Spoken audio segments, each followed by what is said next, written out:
संसद का सत्र चले या ना चले, लेकिन एक बात तो देश को क्लियर होती जा रही है कि ना तो राहुल गांधी देश की राजनीति में चल रहे हैं और न प्रियंका वाड्रा चल पाएंगी, क्योंकि नरेंद्र मोदी को रोकने के लिए उतरी भाई बहन की जोड़ी ने बीते 3 दिनों में 3 कांड कर दिए। पहले प्रियंका बोली तो अपनी ही सरकारों के इतिहास और वर्तमान को एक्सपोज कर दिया, फिर राहुल बोले तो तपस्या वाला कांड कर दिया, और आज प्रियंका वाड्रा ने अपने बैग से जो करने का प्रयास किया वो उनको ही भारी पड़ने वाला है। कैसे, यह आपको आगे बताऊंगा, विस्तार से समझाऊंगा। लेकिन आज आपको यह भी समझना चाहिए कि कैसे कांग्रेस मुस्लिम वोट पाने के लिए एकदम अलबला गई है। सॉफ्ट हिंदुत्व, थोड़ा टफ हिंदुत्व, ये हिंदुत्व वो हिंदुत्व, सब ट्राई करने के बाद कांग्रेस कैसे बैक टू स्क्वायर वन यानी मुस्लिम वोट के लिए तड़पने लगी है, आज आपको यह राहुल गांधी और प्रियंका वाड्रा खुद समझाएंगे। क्योंकि फिलिस्तीन का बैग प्रियंका वाड्रा के हाथ में आज दिखा तो लोग पूछने लगे कि इन्हें संभल के मुसलमान दिख जाते हैं, हजारों किलोमीटर दूर फिलिस्तीन के मुसलमान दिख जाते हैं, बगल में बांग्लादेश के हिंदू नहीं दिख रहे हैं कि उनके साथ क्या हो रहा है? सब दिख रहा है इन लोगों को। ये बैग ऐसे ही नहीं है, आज आपको इसके बारे में सीक्रेट स्टोरी समझाऊंगा। क्योंकि नरेंद्र मोदी ने तो क्लियर कट कह रखा है कि एक रहोगे तो सेफ रहोगे, लेकिन कांग्रेस को यह समझ आ रहा है कि मुस्लिम वोट का हम ही एक मसीहा रहेंगे तो बचेंगे, वरना निपट जाएंगे। कैसे ईवीएम पर राहुल गांधी को उनके ही साथियों ने मिलकर एक्सपोज किया है, आज आपको यह भी देखना चाहिए। लेकिन शुरुआत राहुल और प्रियंका के 3 कांड से। प्रियंका ने अपने भाषण में जो कांड किए थे वो तो हमने आपको विस्तार से पाठशाला में समझाए थे। एक बार जरा राहुल गांधी के भाषण के कांड भी आपको दिखा देता हूं, और नरेंद्र मोदी ने विपक्ष की जो तूफानी धुलाई की उसकी एक झलक देखिए, फिर आज वाले कांड पर आता। यही तो आप नहीं समझ सकते हो, यही प्रॉब्लम है, यही तो प्रॉब्लम है। धनुष में तपस्या है, मनरेगा के काम करने में तपस्या है। तपस्या का मतलब शरीर में गर्मी पैदा करना, समझिए। हाँ, तब का यह मतलब है, तपस्या का यह मतलब है। जैसे द्रोणाचार्य जी ने एकलव्य का अंगूठा काटा, जैसे एकलव्य का अंगूठा काटा गया, वैसे ही आप हिंदुस्तान के युवाओं का सबका अंगूठा काटते हो। हजारों साल पहले एक युवा, 6-7 साल का युवा, हर रोज सुबह उठ के 4 बजे उठ के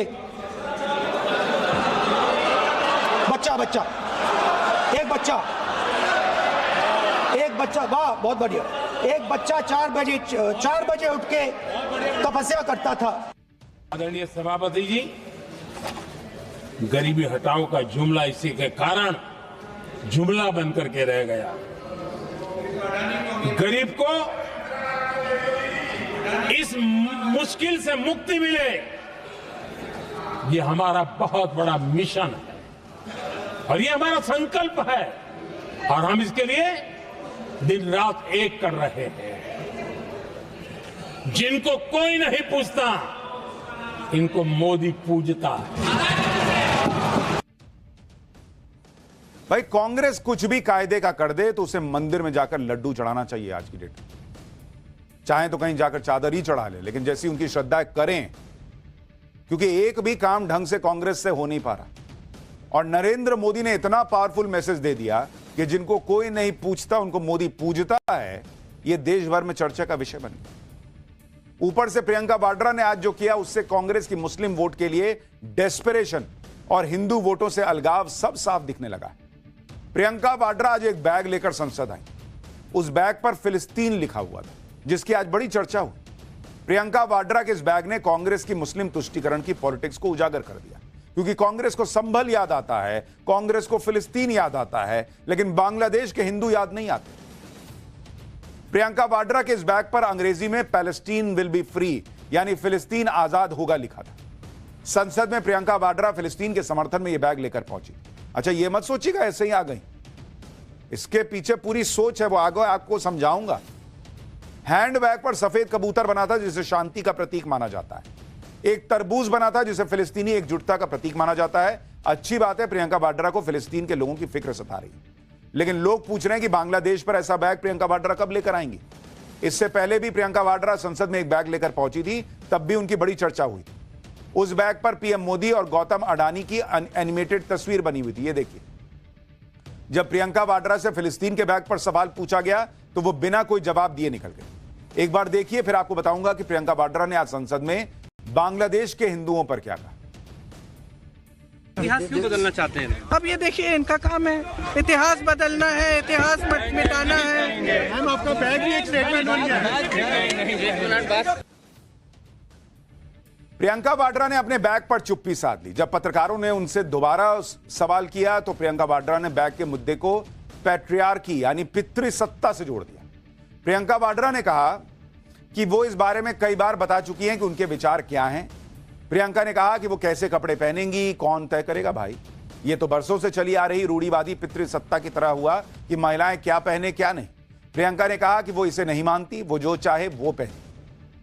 प्रियंका वाड्रा को किसी ने यह नहीं कहा कि आप ये बैग क्यों लेकर आई, क्यों पहनी। लोग तो पूछ रहे हैं कि अगर फिलिस्तीन की इतनी चिंता है, संभल की इतनी चिंता है, तो बांग्लादेश की क्यों नहीं है भाई, वहां जो मुसलमान हिंदुओं के साथ हो रहा है। प्रियंका वाड्रा तो इस मुद्दे को अलग ही दिशा में ले जाने लगी। इस पर बीजेपी नेता अमित मालवीय ने कहकर कांग्रेस को घेरा कि संसद सत्र के खत्म होने के वक्त 2 मिनट का मौन उन सभी कांग्रेस के लोगों के लिए रखना चाहिए जो ये सोच रहे थे कि प्रियंका वाड्रा ही कांग्रेस की नैया पार लगाएंगे और प्रियंका वाड्रा को राजनीति में जल्दी लाना चाहिए। अमित मालवीय ने कहा कि प्रियंका वाड्रा राहुल गांधी से भी बड़ी गलतियां कर रही हैं। वो फिलिस्तीन के मुद्दे को पैट्रियार्की से जोड़ रही हैं। अमित मालवीय का कहना था कि कांग्रेस की नई मुस्लिम लीग है। इधर देश में प्रियंका वाड्रा के बैग पर घमासान मचा था, उधर इस बैग को देखकर पाकिस्तान बम बम हो रहा था। पाकिस्तान के पूर्व मंत्री फवाद हुसैन ने सोशल मीडिया पर प्रियंका वाड्रा और उनके बैग का समर्थन कर दिया। फवाद हुसैन चौधरी ने लिखा कि आप जवाहरलाल नेहरू जैसे फ्रीडम फाइटर की परपोती से आप क्या उम्मीद कर सकते हैं। इस मुद्दे पर प्रियंका वाड्रा डटकर खड़ी हुई हैं। यह शर्म की बात है कि आज तक किसी भी पाकिस्तानी संसद सदस्य ने ऐसा साहस नहीं दिखाया। यानी पाकिस्तान के पूर्व मंत्री प्रियंका वाड्रा के फैन हुए जा रहे हैं। खुद मान रहे हैं कि फिलिस्तीन के मुद्दे का ऐसा सपोर्ट तो मुस्लिम देश पाकिस्तान तक नहीं कर पाया जैसा प्रियंका वाड्रा कर रही हैं। हालांकि यह पहला मौका नहीं है जब प्रियंका वाड्रा का दिल फिलिस्तीन की आजादी के लिए रो रहा है। प्रियंका वाड्रा को भले ही बांग्लादेश के हिंदू याद ना आए, लेकिन वो वक्त वक्त पर फिलिस्तीन के मुसलमानों को याद करना नहीं भूलती। 2024 की शुरुआत में न्यू ईयर के मौके पर प्रियंका ने फिलिस्तीन के समर्थन में सोशल मीडिया पर पोस्ट किया था। जून 2024 में भी प्रियंका ने इजरायल के प्रधानमंत्री बेंजामिन नेतन्याहू की आलोचना की थी। कहा था कि गाजा में इजरायल सरकार ने क्रूरतापूर्वक नरसंहार किया है। कुछ दिन पहले ही फिलिस्तीन दूतावास के अधिकारी ने प्रियंका वाड्रा से मुलाकात की थी। प्रियंका वाड्रा के इसी फिलिस्तीन प्रेम को बीजेपी मुस्लिम तुष्टीकरण का बैगेज बता रही है। एक बार संबित पात्रा जो कह रहे हैं वो सुन लीजिए, फिर बताता हूं कि बांग्लादेश के हिंदुओं के मुद्दे पर आज कांग्रेस कैसे उसका पर्दाफाश हो गया और ये फिलिस्तीन वाला बैग, ये असल कहानी क्या है ये भी बताऊंगा। पहले एक बार संबित पात्रा को सुनिए। कभी भी देशभक्ति लटकाई नहीं है उन्होंने अपने कंधों के ऊपर, उसका भार उठाया नहीं है। उन्होंने हमेशा ही किस प्रकार से हम तुष्टीकरण कर सकते हैं उसी के बैग को लटकाया है। That is the bag of appeasement. और anyhow this is the reason, ये जो बैगेज कैरी करते हैं इसी बैगेज के कारण इनकी हार होती है। अब इनको यह समझनी चाहिए। संभल के पीड़ितों से मिलना, हाथरस में दलितों की आवाज उठाना, फिलिस्तीन के मुसलमानों की बात करना, यह सब कुछ एक सोची समझी सियासी प्लानिंग दिख रही है। इस प्लानिंग के सेंटर में मुस्लिम और दलित वोट है, जिसे लेकर इंडी गठबंधन में आपस में खूब लड़ाई मची। प्रियंका वाड्रा का यह बैग वाला स्टंट इसी वोट बैंक की लड़ाई को लेकर है। कांग्रेस यह समझ चुकी है कि पहली लड़ाई तो इंडी गठबंधन के अंदर लड़नी होगी, उन क्षेत्रीय दलों से लड़नी होगी जो मुस्लिम और दलित वोटों के दम पर कांग्रेस को ही कमजोर कर रहे हैं। भाई, बीजेपी से 1-to-1 फाइट में तो कांग्रेस जीतती नहीं, ये तो डेटा कह रहा है। लेकिन ये तो इंडी अलायंस के साथियों से भी हार रहे हैं और इनका जो कोर वोट बैंक है मुसलमान का, वो इनके साथी छीन के ले जा रहे हैं। अभी आपको दिखाऊंगा, पूरा डेटा दिखाऊंगा।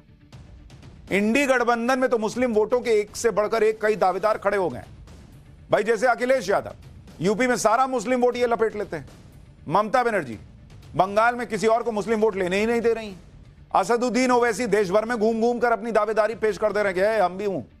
अरविंद केजरीवाल दिल्ली में सारा मुस्लिम वोट बैंक ये लपेट ले रहे हैं। बिहार में लालू यादव की पार्टी है। ये तो वो नेता या पार्टियां हैं जिन्होंने कांग्रेस के ही पुराने मुस्लिम वोट बैंक में सेंधमारी की और अपना कद बढ़ा लिया। कांग्रेस अब इस पैटर्न को रिवर्स करने में जुटी है। कांग्रेस मुस्लिम वोटों के लिए इतना हाथ पैर क्यों मार रही है, आपको यह समझना चाहिए। और इसके लिए आपको 2024 के लोकसभा चुनाव के नतीजों को देखना होगा, जहां पर बीजेपी को ज्यादातर हिंदुओं ने वोट किया तो कांग्रेस को सिर्फ मुस्लिम वोट बैंक का ही सहारा मिला। लेकिन कांग्रेस के पार्टनर्स ने मुस्लिम वोट बैंक कांग्रेस से ही खींच लिया। जैसे अगर मैं आपको आंकड़े के हिसाब से समझाऊं, आप देखिए कांग्रेस क्यों इतना फिलिस्तीन प्रियंका वाड्रा बैग लेके आई, आपको सब समझ में आएगा। 2024 अगर आप देखेंगे लोकसभा चुनाव में क्या हुआ, इसकी जरा आप तस्वीर देखिए। बीजेपी प्लस का आपको बता रहा हूं, बीजेपी प्लस, इनको क्या क्या मिला भाई? Hindu upper caste, Hindu upper caste, इनका वोट कितना मिला भाई बीजेपी को? बीजेपी प्लस को 60%, 60%, और इसमें अकेले बीजेपी को 53% मिला। अपर ओबीसी अगर आप देखेंगे, हिंदू अपर ओबीसी, इसका वोट जो है वो सीधे सीधे 48% बीजेपी प्लस के पास गया, उसमें भी बीजेपी को अकेले 39% मिला। लोअर ओबीसी अगर आप देखेंगे, Hindu lower OBC, BJP plus को 58% वोट चला गया और उसमें अकेले बीजेपी को 49%। हिंदू दलित आप देखिए, 36% बीजेपी प्लस को चला गया, उसमें भी अकेले बीजेपी को 31%। और अगर आप आदिवासी देखेंगे, हिंदू आदिवासी, तो बीजेपी प्लस को आदिवासी वोट जो है वो 51% गया और अकेले बीजेपी को 48%। मतलब अगर आप देखेंगे जो हिंदू वोट है वो नरेंद्र मोदी के नाम पर कंसोलिडेटेड है। तो बांग्लादेशी हिंदुओं की कौन बात करेगा भाई? उनका बैग टांग के कौन आएगा? ये तो भर भर के मोदी को वोट दे रहे हैं। ये तो एक हैं तो सेफ हैं, बटेंगे तो कटेंगे समझ के मोदी की तरफ चले जा रहे हैं। लेकिन कांग्रेस की दिक्कत दूसरी है। अगर आप मुस्लिम वोट देखेंगे, मुस्लिम वोट 2019 में अगर आप कांग्रेस का हिसाब देखेंगे, कांग्रेस को 2019 में कितना मिला भाई?